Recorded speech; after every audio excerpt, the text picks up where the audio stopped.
mën na nekk c'est tout à fait possible parce que boo xoolee moom li taxoon ñu dem tëbi ko jàpp exploitation preuve technique yi la woon. dafa am koo xamante ni moo ko tudd kooku ko tudd également ñoom ñaar gis nañu seen biir ay kii donc confrontation bu foofu noonu ak ki ko tudd Ibrahima Magic Seck boobu moom c'est très attendu ça fait partie des confrontations yi nga xamante ni moom la ñuy gën a xaar ci dossier bi. et puis xam nga confrontation sax bu ñu koy wax deux personnes mooy ko mais fii il faut s'attendre à ce qu'il y ait une confrontation entre plusieurs personnes par exemple man maa ngi xaar une confrontation entre Pape Birame ak Ibrahima Magic Seck. maa ngi xaar une confrontation entre Pape Thiam Mamadou Gningue Doudou Lamine Dieng Pape Cheikh Diallo ak Djibi Dramé. maa ngi xaar également une confrontation entre Zo Baldé Dabakh ak keneen ki nu mu tuddati Zal. confrontation boobu tam maa ngi xaar y a beaucoup de confrontation yoo xamante ni mënta ñàkk ci dossier bi il faut mu am pour mbir mi gën a leer yëmalatu groupe yi premier groupe yi ma la sériel nii. yii confrontation yi mënul ñàkk ci dossier bi il faut mu am. maa ngi xaar également une autre confrontation entre As John ak ñeneen ñi ak yeneen yu bëri am na ci confrontation yu bëri yoo xam ne foofu mu am mënul ñàkk. mënul ñàkk ci dossier bi. est-ce que ci confrontation yi tamit mën nañu xaar ñu tuddaat ci beneen tur koo xamante ne du nekkagul ci prison bi. absolument loolu lu mën a kii la fàttaliku leen dans l'affaire Bassirou Faye dañ dem ba ci biir enquête bi wane ne kat y a deux autres policiers yeneen yu bees yoo xam ne ñoom ñëpp tamit ils sont impliqués là-dessus et que kii ñu njëkkoon jàpp du moom juge bi bàyyi ki mu njëkkoon jàpp dem jàpp yeneen ñaari policiers. loolu mën a nekk la enquête moom yàgg naa dox ñu dem ba ci biir découvrir leneen lu bees daal di def ay nouvelles inculpations tant que tooguñu ba ñu dossier bi tëj nañ ko à tout moment arrestation yu bees mën na am. instruction moom moo demee noonu li leer ba leer mooy juge bi ma ne la fi ñu toll nii yor na ay faits nouveaux yoo xamante ni enquête préliminaire bi wane wu ko woon moom am na ay éléments yoo mi ngi ci ay dispositions. faits nouveaux yi de presse bi je pense pas que instant bi jot nañ ci de. non c'est que nag presse bi nag daa am lu ñu war a yëg ak yu ñu war a yëg am na yoo xam ne nañ bàyyi mu nekk ci suuf rek pour le moment parce que bu ñu la dem ba atte jot moom audience publique lay doon foofu moom lépp fàng lay def. mais fi ñu toll nii non mais élément nouveau yu bees ci fii feeñ ci audition sur le fond ci instruction bi moo ëpp sax que éléments yi ñu amoon ci fële. moo ëpp maanaam moo gën a grave ou bien. moo gën a ëpp gën a grave am na ci yoo xamante ne bu ñu la ko waxoon fii te da ngay jàpp sa gémmiñ mais comme réew mi daa naka dee waxee da ngay bàyyi lu jot lu nekk rek bu jotee pour nit ñi xam ko dinañ ko xam. su boobaa on va se respecter dans ce pays comme ni ko Waly Diouf di waxee. on va se respecter est-ce que bu boobaa doo quitter Sénégal daw dem. alors tey moom duma la pousser à bout pour yenn questions yi dañuy jàll ci deuxième élément bi parce que gis nañ ni instant bi milieu showbiz bi tamit yëngu na gis nañ ni lutteur bi di Liss Ndiago feccikatu Wally Seck bi également di Ndiap Zo ak l'actrice Jojo ñoom ñëpp teg nañ leen doxo ci wàllum trafic de drogue ndax mën nga ñëwaat ci fait yooyu itam. waaw effectivement donc lii moom yaakaar naa ne man moom bokk naa ci sénégalais yi nga xamante ne bett leen parce que xam nga ne entre les célébrités et la drogue moom c'est une longue histoire. C'est pas la première fois célébrité yi di am jafe-jafe yu mel nii xam nga fii moom Sénégal moom réew la boo xamante ne suñu stars yi ak les stars et les célébrités moom ils sont de tout le temps impliqués dans des scandales ak milieu bu mënti nekk. les scandales la épargné-wul benn milieu mais milieu showbiz bi moom daf ci ràññeeku bu baax a baax moo tax fan yi nga dégg dernière information yi nga xamante ne stars yi moom bu ñu leen déggul ci drogue ñu ngi leen di dugg ci faux billets ñu ngi leen dugg ci scandale sexuel. ñett yi moom mooy seen jeu préféré moom les stars sénégalaises moom. ku ci yëngu ci drogue bi yaa ngi ci faux billets wala dégg nga moom yaa ngi ci nu mu tuddati beneen bi scandale sexuel yi wala yaa ngi ci blanchiment wala yaa ngi ci njubadi naka su dul noonu donc jàpp ni star ça rime avec forcément ak yooyu noonu tamit également njubte la erreur la donc cas yi ma fi wax ni yëpp yaakaar naa ne dans le passé on a eu à gis ay cas yoo xam ne ñii dañ leen di arrêté pour affaire faux billets ñii affaire blanchiment ñii affaire dégg nga maam ak yeneen yu bëri quoi. donc dernier cas bi effectivement comme ni ñu koy waxee mooy cas Jojo bi mooy également cas ki nga xam ne moom mooy Liss Ndiago ak également cas ki nga xamante ni moom mooy Ndiap Zo. donc dossier bi je crois que waxoon naa ci yeneen jotaay mais tey leneen li ma ciy wax lu bees mooy pourquoi parce que ñu bëri ci ñu comprendre ñu wala boog ñu ngi interroger wu lan moo tax dans une même affaire kii ñu placé ko sous mandat de dépôt kii ñu placé ko bracelet électronique. pourquoi ñu placé sous mandat de dépôt Liss Ndiago pourquoi placé wuñ sous mandat de dépôt ki nga xam ne moom mooy Ndiap Zo juge bi préféré takkal ko bracelet électronique loolu la réponse est très simple. tontu bi mooy lan la responsabilité pénale est individuelle maanaam dans un groupe kenn ku ci nekk juge bi day jéem a xool yow lan mooy sa degré de responsabilité sa degré d'implication drogue bi ci kan lañ ko fekk mboolem ñi fa fekk ñëpp est-ce que kenn ku ci nekk dañoo fekk ci yow drogue wala dañu la fekk ngay consommer kenn ku ci nekk bien que ñoom ñëpp dañ leen a fekk mën nañ leen a fekk ñoom ñëpp ci benn appartement. mais loolu du tax ñu jël infraction yi ñu généraliser ko non kenn ku ci nekk ak exactement rôle bi nga xamante ni moom nga ciy jouer maintenant juge bi nga xamante ni moom moo yor des éléments d'appréciation moom moo estimer que kat kii sa détention peut-être juge wu ko nécessaire jàpp nañ par exemple kii moo gën a tax diw saa yoo gisee dans un dossier ñu libéré kii di yóbbu kii kaso ça veut dire que ki ñu yóbbu prison moo gën a tax ki ñu libéré c'est aussi simple que ça réflexion bi c'est aussi simple que ça maintenant bon il est évident que bracelet électronique duñ ko forcer kenn c'est laissé à l'appréciation de la personne bi nga xamante moom moo am jafe-jafe ak yoon boo ko accepté.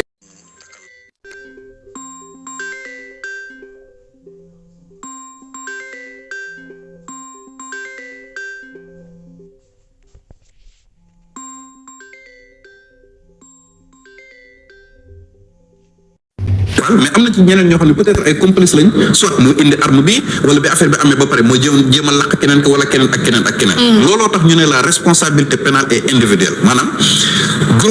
bépp groupe bu ñu jàpp kenn ku ci nekk yoon day xool yow ban acte nga ci posé lan nga ci jëf ñu soog a prononcer sa li nga xam ne moom mooy sa culpabilité. donc c'est ça maintenant affaire yi jeexagul à tout moment juge bi mën na révoquer contrôle judiciaire bi ñu accordé njàppuso c'est-à-dire que bañ koy bàyyi di ko takkal bracelet am na ay conditions yi ñu ko tegal benn bu mu ci jalgati yi juge bi mën na ko delloowaat fa li nga xamante moom mooy prison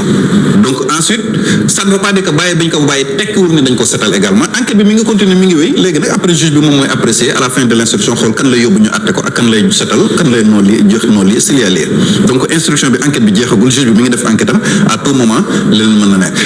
lu nekk mën naa nekk leneen li mën a nekk tamit mooy ñu jàpp parce que boo xoolee ñii ma tudd ni ñoo fi siiw rek mais am na yeneen d'autres personnes yoo xam ne ci dossier bi lañ bokk mais leneen li mën a nekk mooy ñu dem ba enquêteur parce que am na ay nit yu ñu ciy recherché notamment su ay fournisseurs maanaam ñi nga xamante ne gis nga dossier bi mën nañ dem ba ci biir sax ñu jàpp ci ñu juge bi procéder à d'autres arrestations am yeneen ak yeneen yu fi feeñ parce que les fournisseurs là am na ñu ciy wër ñoo xamante ne c'est toutes les stars yi fi nekk yëpp ñoo leen di fournir drogue donc ñoom stars yi consommé drogue yëpp xam nañ leen ñooñu moom bu ñu leen jàppee dinañu wax ci nii wala ci naa léegi nag ñooñu ñuy tudd tamit également ñooñu ils vont comparaître moo tax façon rebondissement bu nekk dossier genre dossier man dossier yu mel nii dama leen ragal ndax lu nekk mën naa nekk gars yi bu ñu leen yóbbu kaso placé leen sous mandat de dépôt parfois affaire yi commencé tar rek dañuy commencé yebbeeku ensuite ñi ñuy wër également bu ñu ci jàppee ñan ak ñan lañ nar a tudd surtout les fournisseurs ñooñu moom ñu ku war a tiit ci seen i mbir ngay tiit ñooñu nga xam ne dañoo tàmm fournir yi li leer ba leer mooy dinañ leen laaj kan ak kan nga ko fournir te balaa ñu lay te bu ñu lay jàpp également dinañu am boo jéemee weddi yéen dinañu am ay mbir yu ñu la tegal yoo xamante ne kat dañ naan la gis nañu kat sa jëflante diw ak diw ak diw gis nañu ne par exemple ci mois bi wala ci semaine bi diw après wootante ngeen plus de 40 fois wala pour lan moo expliquer appel yu bëri lan ngeen seq message tel transaction financière yi envoyé xaalis yu bëri yéeg yooyu yëpp dañ la koy laaj enquête la donc moo tax dossier bi man je m'attends à d'autres rebondissements. mais Pape quand même ci affaire bi Ndiapuzo ak kii di Liss Ndiago ñoom ñaar ñëpp dañ leen teg loxo comme niñ ko waxee sànq. mais ñoom ñaar ñëpp également ci suñ sukkandikoo ci presse bi dañoo wax ni ay simple consommateur lañ duñu ay trafiquants. mais jël nañu Ndiapuzo takkal ko bracelet électronique mais kii di Liss Ndiago moom dañ ko placé sous mandat de dépôt. mais loolu tamit lan moo ko waral te ñoom ñaar ñëpp presque li ñu doon wax même chose la ce sont juste de simples consommateurs. Ramata mën nañ laa fekk 50 kilos yamba nga ne lii dama ko doon tox 50 kilos yamba fu ko nit di toxee. xam nga loolu bu ñu la fekkee quantité bu toll noonu nga bëgg a gëmloo nit ñi ne simple consommation la ça pose problème ça risque de poser problème on n'est pas là pour incriminer qui que ce soit. mais gis nga lu jëm ci wàllum drogue quantité bi mooy déterminer lépp c'est-à-dire que yenn quantité yi bu ñu la ci jàppee. mënuñoo considérer que yow li simple bu doon benn joint wala benn cornet à la rigueur amul problème. mais dans cette histoire il est question de plus de 50 kilogrammes drogue loolu mënut a doon simple consommation moo tax mais en tout cas juge bi mi ngi def enquête am pour xool est-ce que réellement lii trafic amoon na ci waaw wala déet mais quantité bu mel noonu képp kuñ ci jàppee moo tax au début bi gars yi naan offre session ma ne leen non c'est contradictoire quantité bu mel nii mënuñ jàppee nit drogue plus de 1 kilo ñu naan offre session non parce que bu doon offre session maximum de peine bi 2 ans la. dafa am détention am consommation am offre session am trafic mais bu xasee ba mat kilo moom trafic bi dugg na donc mënuñ laaj amul nit bu ñu fi mës a jàpp nag quantité bu mel noonu ba pare ñu te yóbbuwuñ la pour trafic c'est-à-dire loolu en fait quantité bi moo leen trahir maintenant bu fekkente ne nag c'est plus de 50 kilos drogue moom nit mën na koo consommer ci benn jotaay. nañ ma wax bu dee loolu mën na nekk rek nañ ma wax ma accepter ko version am des faits. waaw mais à chaque fois enquêteur bu ñëwee interpellé ak quantité yu mel noonu bu matee kilo rek ñoom dañ loo mënti wax dañ naan trafic la da nga doon jaay waaw parce que le code des drogues noonu la ko organisé à partir de yenn quantité yi dañuy considérer que trafic la et que bu dee trafic moom dossier bi instruction la jëm bu àtte jotee chambre criminelle ngay comparer te minimum de peine bi nga ci mën a jël 2 ans la maintenant bu matee kilo donc 1 kilo drogue égale 10 ans minimum. Ah oui parce que 10 ans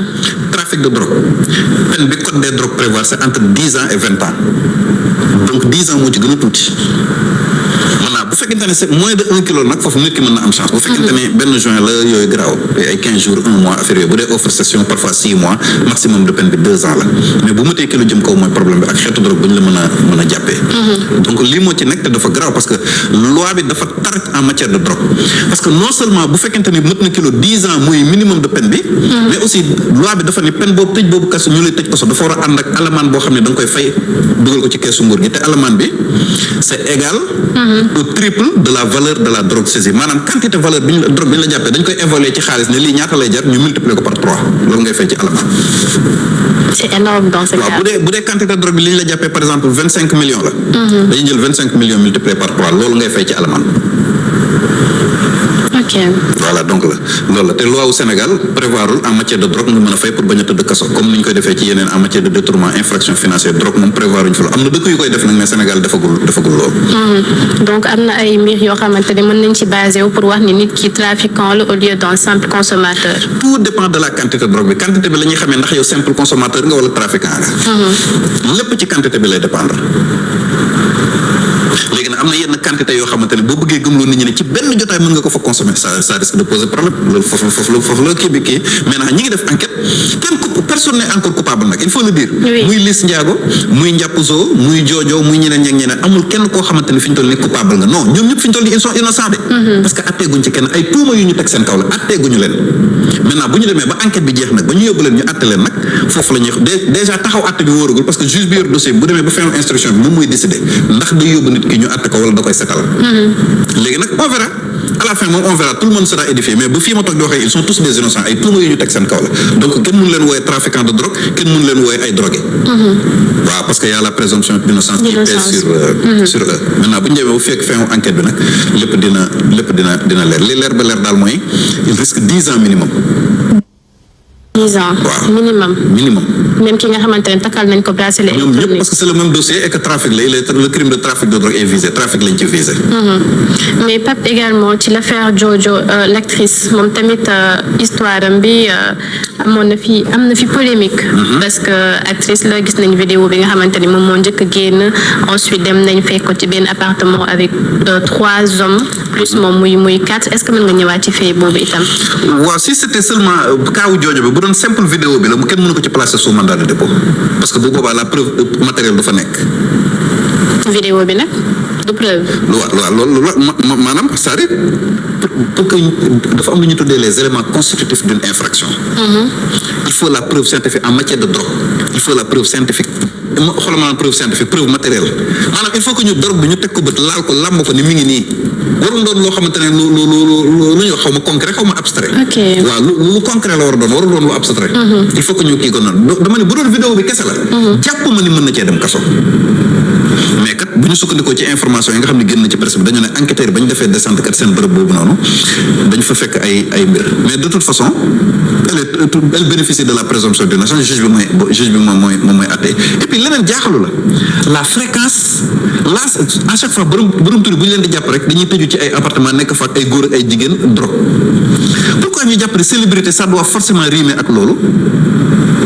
ñi ciy jàpp ñu xool depuis le début de la nag arrestation yi ngay dégg yëpp ba ci borom ñaari tur yi ay nit yu tëju seen i appartement depuis jamonoy Covid ba lu nekk fay daw sàngara seeg drogue beeg lépp bu dee alcool bi mooy y a pas de problème parce que loi bi tere ko li loi bi tere mooy ivresse publique manifeste mais la drogue quand même ñun ñëpp xam nañ ce que loi bi lim ci wax. lan moo tax ñu jàpp ne forcément célébrité ça doit rimer avec ça pose problème ñu ciy jàpp ñëpp noonu la c'est le même modus operandi ay nit yu bëri ñooy groupe boo tase ci benn bërëb ñu fekk fa drogue ak d'autres questions yaa ngi fàttaliku kaaw Binta mécanicien ak yeneen en fait du dajaloo bi la yoon tere du le fait que góor ak jigéen regroupé wu dans un appartement loolu mooy yoon tere ko mu ngeen fa regroupé pour diverses raisons soit pour célébrer anniversaire wala pour diverses raisons loolu moom yoon tere ko mais la fay xew la yoon tere